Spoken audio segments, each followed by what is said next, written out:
Subscribe to our channel by clicking the subscribe button.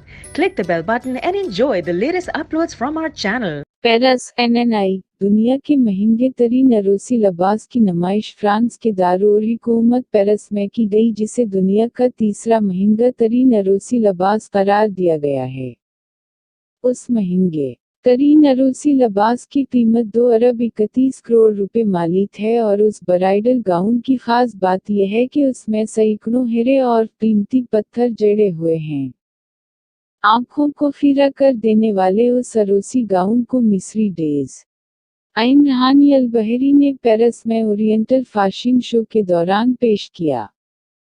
Media reports के मुताबिक हल्के सरमई जालीदार रेशमी आर्गन से बनाए गए उस लिबास की तैयारी पर 800 घंटे सैरफ हुए, जबकि उस गाउन का ऑर्डर एक अमीर मिस्री फैमिली ने दिया था। वाज़िया रहे कि दुनिया का सबसे महंगा तरीन लिबास नाइटिंगेल ऑफ कुआलालंपुर मलेशिया के डिज़ाइनर ने 2009 में तैयार किया था, जिसकी कीमत 4 अरब 63 करोड़ रुपए थी। उस महंगे तरीन लिबास में 751 हीरे और कीमती पत्थर जड़े थे, जिनका मजमूई वज़न 1100 किरात था।